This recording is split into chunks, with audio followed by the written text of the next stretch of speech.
Hello? Is that yours, the drummer guy? Yes, it is. Cool. Hi, here's Chris Boltendahl. How are you doing? I'm doing great. How are you doing? I'm doing very well, thank you a lot.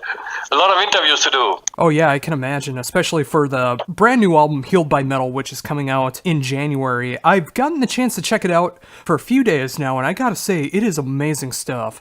Thank you very much. So what went into the writing process for the new album? Pardon? What went into the writing process for the new album? Oh, that was a little bit different to the last ones, because when we wrote Tunes of War in 1996, we wrote the complete record with the band in the rehearsal room.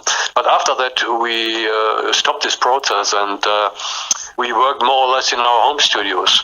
And for the new one, we did it again. We met each other for 7 days in the studio, in the rehearsal studio, and we discussed some things. Then we start writing all the songs, and it was very productive. Yeah, I'm glad to hear that too. And of course, with having such a great long career so far, it's great to see that the elements of wanting to write great songs is still there. Yeah, it's not so easy, but the thing behind that is we love the music we play, and we don't want to do anything different. You know, we don't want to go for thrash or for progressive stuff. We love this classical metal stuff, like in the 80s, Iron Maiden, Judas Priest, and our basic roots, Led Zeppelin, Deep Purple. And and if you have the chance to do something you love, it is not so difficult to make a good product, you know? Yeah, absolutely. And I can say again, Healed by Metal absolutely captures that spirit that I love about the band. Every song, for the most part, I mean, I can't think of any that wouldn't, but every song just has those catchy choruses to it, those great driving riffs. I mean, it's everything that you would want in the band. Yes, that was the reason when we started in the rehearsal room, we sat down and before we played one tone, we discussed the direction we want to go on this album. And we said, what's a good Gravedigger song? What needs a good Gravedigger song? And we decided it's a good guitar riff and a good chorus, and that's all, more or less. So with that, do you have any particular songs that stand out to you for the album? Yeah, I like the title track Healed by Metal because it's very simple, it's very catchy, and stuck in your head immediately after one time listening.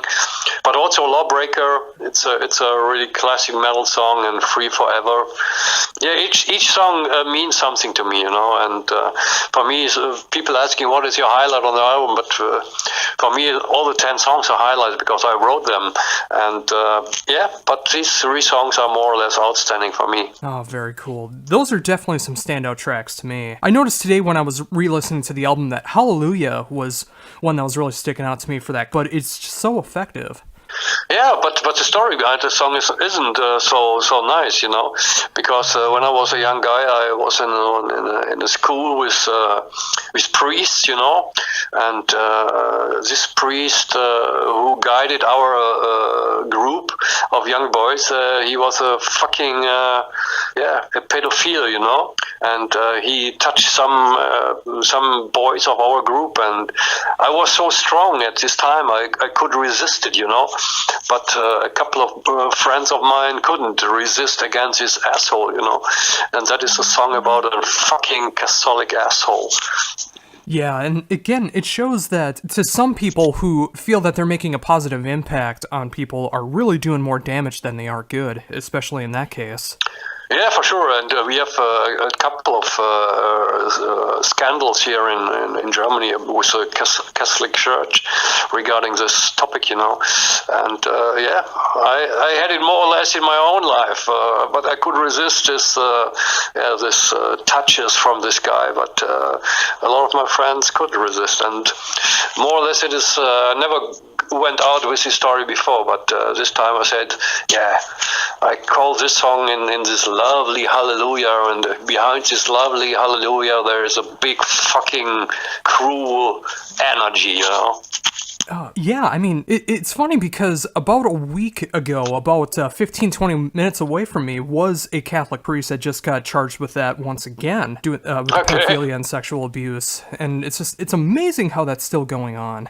Yeah, that's crazy. That but I think you can't stop it in 100 years. You will ever find this guy of this kind of people, you know, and they are ill. So, but it's no excuse. But these people are really ill. But yes, I made my story now, and I can laugh about it.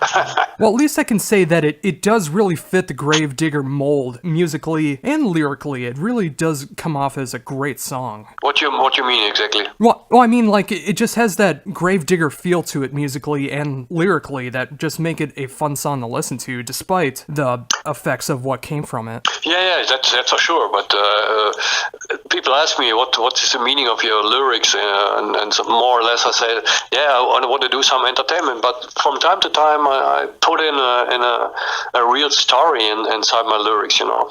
But on the other side, it has to sound like Gravedigger. That is the most important thing, because people want to listen to Gravedigger stuff and nothing like Pantera or something, you know, in our music.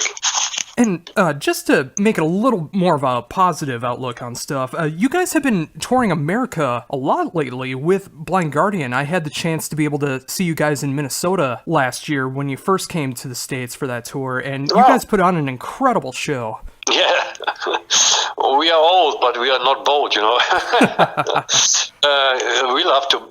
If you do a record, that is, it's a lot of creative work, you know. But to bring your own music to the people, that is the greatest gift on earth, you know. That if people can listen to your music, what you create in your head and with your soul, and people like it. And yes, we were really excited about this tour with Blind Guardian, both tours. And yeah, we have a lot of good experiences and a lot of great memories at this time. So with that, how does the American audiences differ in the last year or so compared to doing shows over in Europe? I think you have also here in Europe, you have different crowds, you know. If you go to the south of Europe, they are really crazy and going mad there in Spain or Greece or Italy. And in the mid-central European here, like Germany, Belgium, Netherlands, France, they are a little bit more, yeah, how can I tell you? It's more serious, you know. And I think the crowd in America, I never had really a bad experience at these 45 shows. Most of the time, I think 99%, we got so good responses from the crowd, and they were so friendly, and you always looked into smiling faces. Yes, it was totally great for us.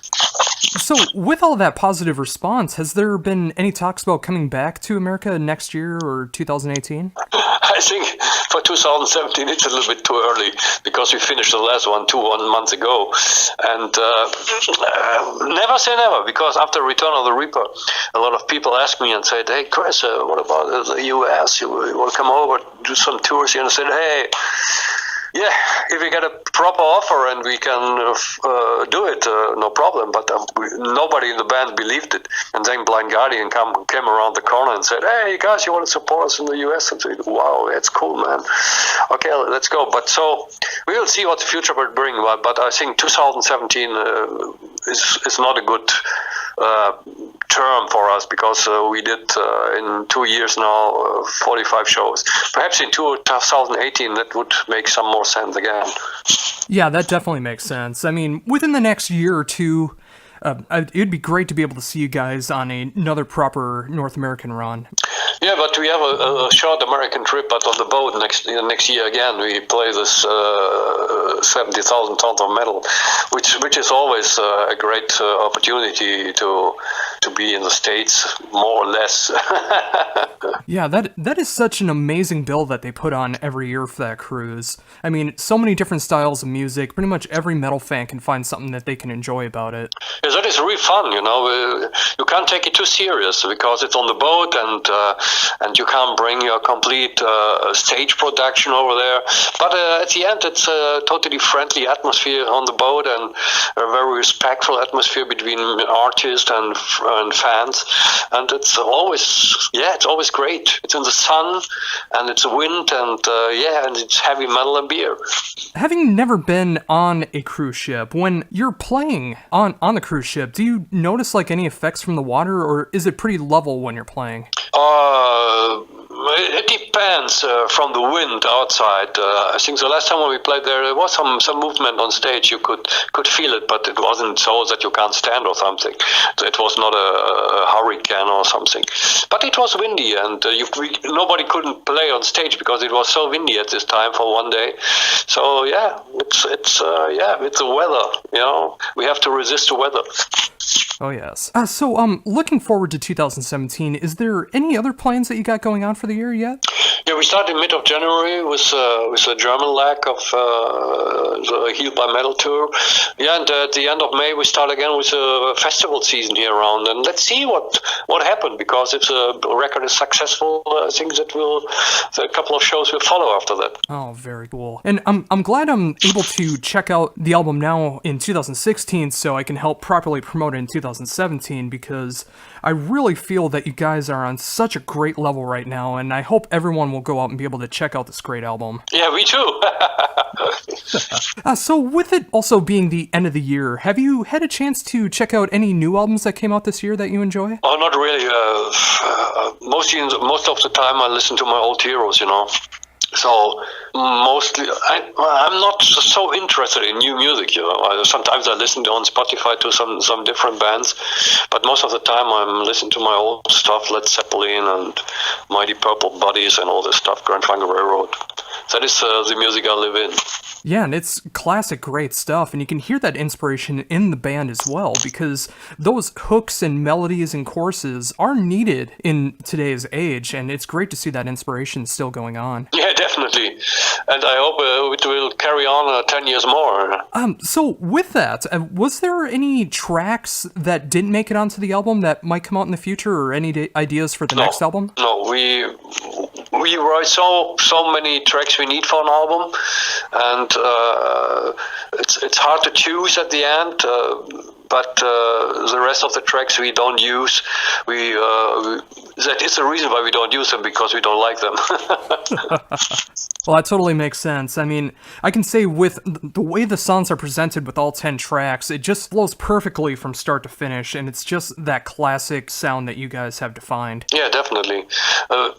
We grow up with all this stuff, and that is the music we love, that is the music we want to play, and we have the opportunity to follow our own roots and our own ideas and creativity, and that is the biggest gift you can get as a musician on earth, you know. Absolutely. I mean, you never want to make music that you don't want to create, then you're going to lose passion for your art.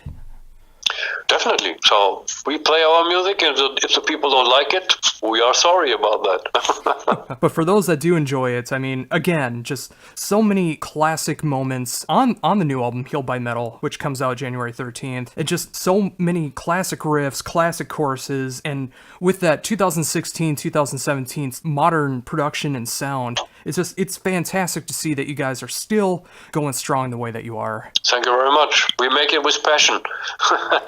Well, awesome. Well, again, thank you for taking the time to do this interview, to be able to promote Healed by Metal, which comes out in January. Again, being a longtime fan and finally being able to have the chance to see you guys live last year, it made me very happy to be able to help promote the brand new album. And before we're done, is there anything else that you'd like to mention that I haven't brought up yet? Not yet. So we want to go and come back to the US, I hope in 2018 again, and rock the house there.